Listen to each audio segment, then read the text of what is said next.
What's going on? We back, Goodfellas Sports TV. We up in this thing one time for the one time. Y'all know what the business is. We grinding.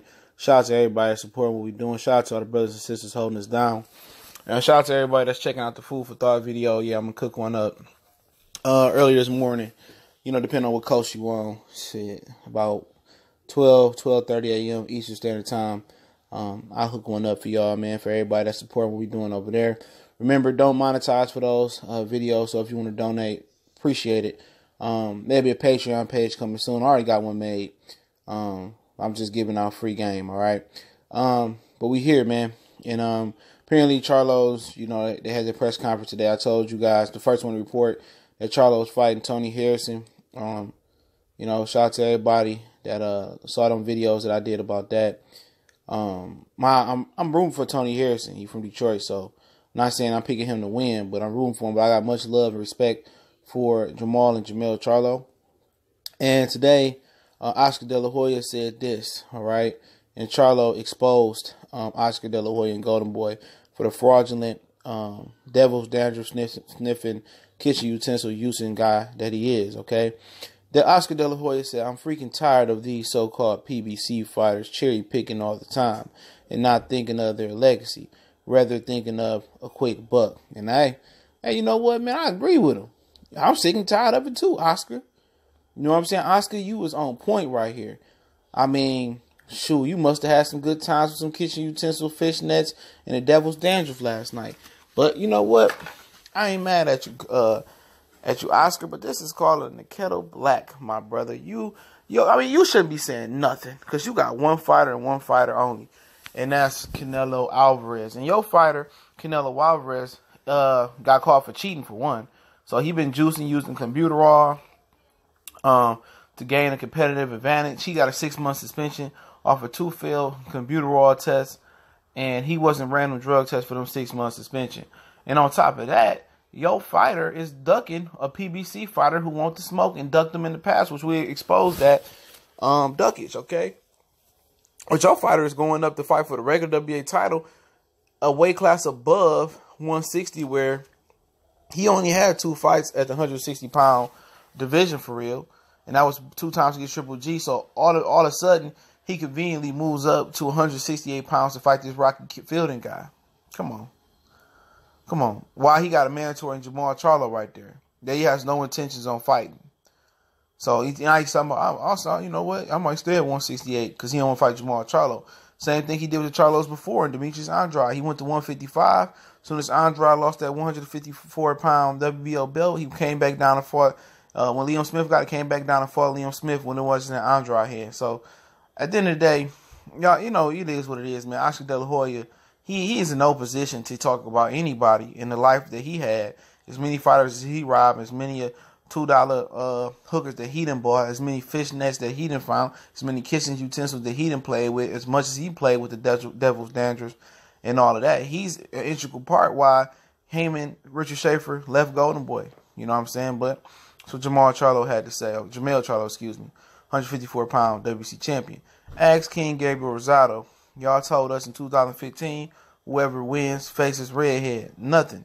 But we cherry, right? Real talk. Oscar De La Hoya, I'm freaking tired. This is what he said, I'm freaking tired. Yeah, he said he cherry. He said basically, in 2015, it was rumored that Charlo was supposed to get Canelo Alvarez. He went and took on James Kirkland at the time, and it was said that in the contract, James Kirkland couldn't train with Ann Wolf. You know what I'm saying? So at the end of the day, Canelo handcuffing, they ain't playing fair. They ain't nothing usual. You know, for them to keep up with us, they got to do things like that. You know what I'm saying? They got to handicap us just to have a chance. They got to come in the ring with Computerol on in their butt. They got to do all this. They got to age us out, duck us, and we too busy fighting amongst each other and accusing our own self of boxing. But everybody know who the top dogs in boxing is, man. They know who the top dogs is. They know who run the sport. That's why everybody got to be against the black fighter and the minority fighter, which is the black fighter. The Mexicans are more the majority in boxing, and the UK fans are more the majority because those are hardcore boxing fans. We got so many different sports that we are good at as black people and black Americans or black people in the UK that we can be good at football, basketball, whatever. You know what I'm saying? But at the end of the day, okay, at the end of the day, how can you call the kettle black, Oscar De La Hoya? You know what I'm saying? At the end of the day, Everybody know that you was supposed to, Jermell Charlo supposed to fight Canelo. Canelo ducked. But let everybody else say, and the Charlos are duck. Who they fight? At the end of the day, they can't fight nobody if the top people don't want to fight them. You know what I'm saying? And Oscar De La Hoya, he knows that, man. He know Canelo protected. You know, he was supposed, when he fought Austin Trout, Oscar tried to block that fight. Oscar tried to block that fight. And with Canelo Alvarez, 97% of your promotional earnings, I mean, can you blame him? He don't believe in Canelo like that. Trust me. Canelo probably fight anybody, but he don't believe in Canelo like that. And these people will straight up call, you know, they have criticized the PBC fighters, but everybody doing it. Everybody doing it. Look at Top Rank. They protected Jose Ramirez from Regis Progress and changed the narrative and said that, oh, you know, and try to make it seem like, you know, Jose Ramirez, I fight anybody. You know, they try to make it seem like Regis Progress is ducking. But everybody know he didn't want that smoke for Regis Progress. Gilberto Ramirez, he not even allowed to get off the porch and even touch another fighter that's not with Top Rank. He only could fight Jesse Hart. You know, he only could fight bums that Top Rank can get options on. So don't tell me that, man. You know, don't tell me that. So everybody doing it. Look at Eddie Hearn. He put Jermell Big Baby Miller in with Thomas Adamick. Nobody even knew Thomas Adamick was still even putting on boxing gloves. Demetrius Andrade, they played Billy Joe Saunders, finessed him out of that belt. He fought Walter K, and people telling me that was a great performance. That was a terrible performance. He was on spaghetti old legs. But all this other stuff that you can ridicule, all this clout chasing that your fighter Ryan Garcia doing, you know, put him in there with Tank then, since you confident. Since, they don't think about their legacy. When does Canelo thought about his legacy? When did you think about Canelo's legacy? Because you tried to block the Lara and the Trout fight. Oh, when he fought old Shane Mosley? Oh, when he fought old Miguel Cotto? Oh, when he juiced up and fought Triple G twice? Because the second time, we know he was juiced to the gills too, man. He hadn't took a piss test or a drug test the whole 6-month suspension. So what you think he was in Mexico doing?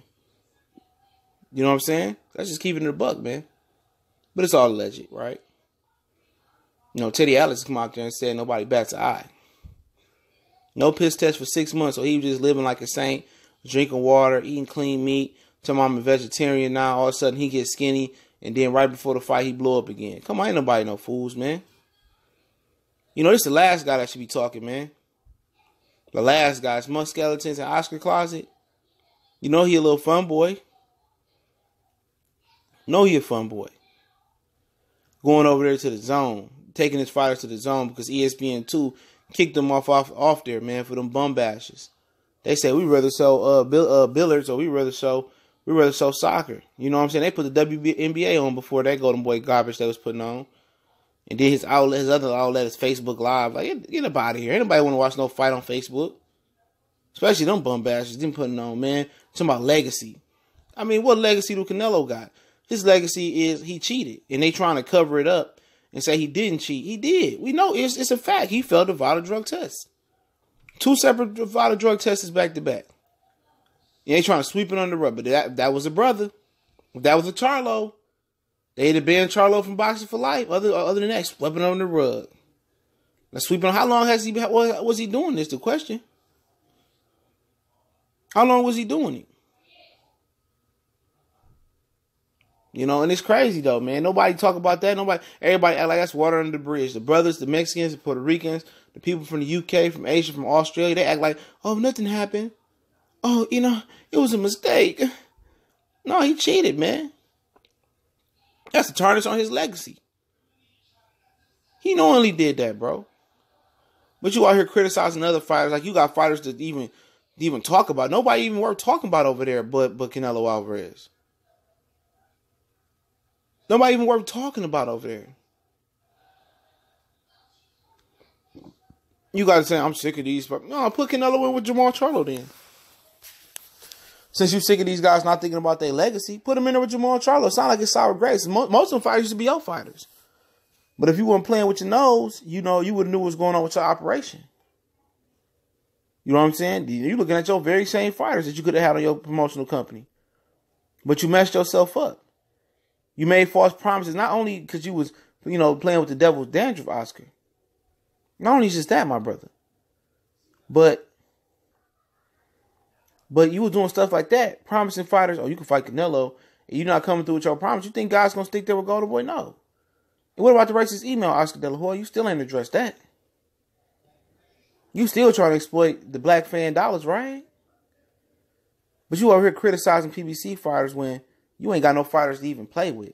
You ain't got no fighters nobody even want to see other than Canelo Alvarez. And brothers don't even care about Canelo Alvarez. Ain't nobody brothers playing for no Canelo pay-per-view. Ain't no brothers paying for Canelo to go to the zone. Them straight Mexican-American casual fans that don't know no better. Because real Mexicans from out here don't even rock with them. You figure deal me? But y'all know what it is, man. Goodfellas Sports TV, man. And, yeah, the Golden Boy. The devil dandruff Golden Boy. He back on that devil's dandruff again, But y'all know, we on Facebook. You can email me. DM me on Facebook or email me. All right. If you got a video request, you got a question, you hit me up there. I definitely appreciate everybody showing the love. Salute, salute, salute, salute. We too legit to quit. But yeah, man, we're gonna kick some more sports, one more boxing video for the night, and I might sneak in another video before the food for thought.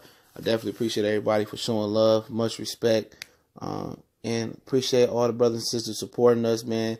In our videos, share them, tweet them out, put them on Instagram, screen record them, put them in your Facebook boxing group, share them with a friend to talk boxing and other sports.